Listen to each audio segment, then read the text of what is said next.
चलिए आज की बातचीत एक हैरान करने वाले आंकड़े से शुरू करते हैं।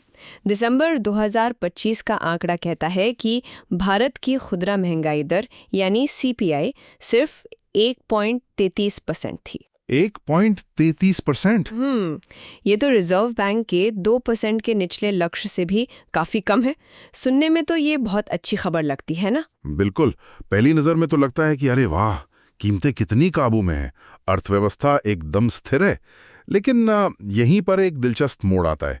ये जो हेडलाइन नंबर है ना, ये अक्सर पूरी कहानी नहीं बताता। सही कह रही हैं, क्योंकि सवाल तो यही उठता है कि अगर आंकड़े इतने अच्छे हैं तो भी आम इंसान को, खासकर शहरों में, अपने जेब पर बोझ कम होता हुआ महसूस क्यों नहीं हो रहा। हाँ, और इसी सवाल का जवाब छिपा है खुद इस सीपीआई की बनावट में। हाँ। कि ये आखिर बनता कैसे है। तो चलिए इसी को खोल कर देखते हैं। सबसे पहले ये साफ कर देते हैं कि सीपीआई और डब्ल्यूपीआई, इसमें मोटा मोटा फर्क क्या होता है। देखिए, ये बहुत बहुत सीधा सा फर्क है। सीपीआई यानी कंज्यूमर प्राइस इंडेक्स वो दर है जिस पर हम और आप यानी खुदरा ग्राहक सामान खरीदते हैं। अच्छा, जो हम दुकान पर देते हैं। हाँ, और डब्ल्यूपीआई यानी होलसेल प्राइस इंडेक्स थोक बाजार के लिए है। आरबीआई अपनी पॉलिसी बनाने के लिए सीपीआई को ही देखता है, क्योंकि उसका सीधा ताल्लुक हमारी जेब से है। ठीक है। तो इसी सीपीआई पर आते हैं। मैंने स्रोतों में एक बात पढ़ी और मैं सच में चौंक गई। इस सीपीआई बास्केट में, मतलब जिन चीजों से महंगाई नापी जाती है, उसमें लगभग 46% वजन सिर्फ खाने पीने की चीजों का है। हाँ, और यहीं पर पूरी कहानी दिलचस्प हो जाती है। 46%? ये तो बहुत ज्यादा नहीं है। बहुत ज्यादा है।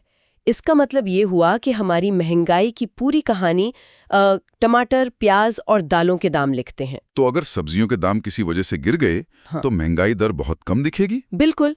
भले ही मेरा किराया, बच्चों की स्कूल फीस या मेरा मोबाइल डेटा पैक सब कुछ महंगा हो गया हो। आपने बिल्कुल सही पकड़ा।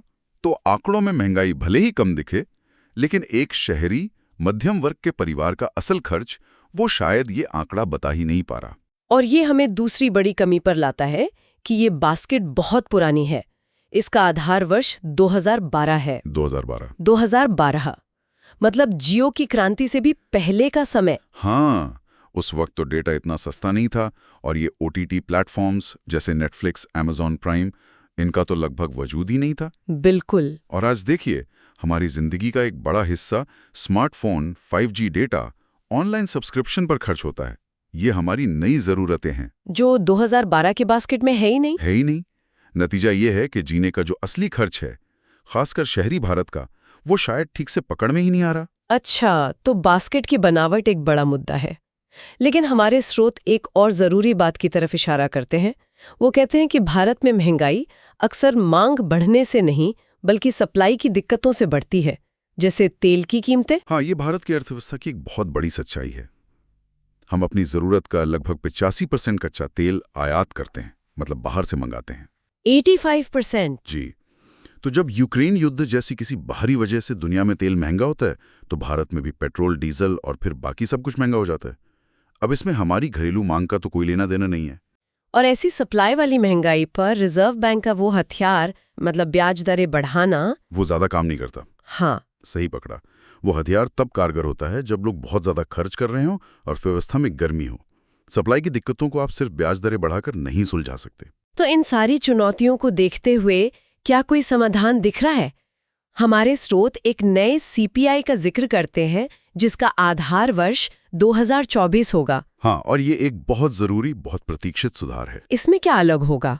उम्मीद यही है कि इस नई बास्केट में खाने पीने की चीजों का वजन थोड़ा कम किया जाएगा, उसे संतुलित किया जाएगा। अच्छा। और हमारी जो डिजिटल जिंदगी है, यानी मोबाइल बिल, डेटा, स्वास्थ्य सेवाएं, इन सबको सही जगह और सही वजन दिया जाएगा। मतलब जो तस्वीर सामने आएगी वो हकीकत के ज्यादा करीब होगी। बिल्कुल। और शायद क्षेत्रीय अंतर को भी ज्यादा महत्व दिया जाएगा, क्योंकि दिल्ली में रहने का खर्च चेन्नई से अलग है। सही बात है। तो कुल मिला के हम ये कह सकते हैं कि सीपीआई एक जरूरी आर्थिक मीटर है, लेकिन हमें ये भी देखना होगा कि वो मीटर कितना सही और अपडेटेड है। बिल्कुल। पुरानी बास्केट आज की आर्थिक सच्चाई को पूरी तरह से नहीं दिखा पा रहे।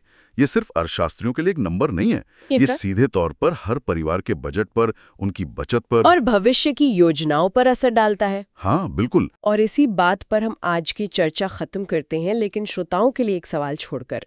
स्रोत बताते हैं कि दिसंबर 2025 में कम सीपीआई के बावजूद लोगों की सैलरी में कोई खास बढ़ोतरी नहीं हुई। ये एक बहुत अहम पहलू है। तो सोचने वाली बात यह है कि अगर महंगाई के आंकड़े तो सुधर रहे हैं पर आमदनी उसी रफ्तार से नहीं बढ़ रही, तो इस कागजी आर्थिक स्थिरता का आम नागरिक के लिए वास्तव में क्या मतलब है?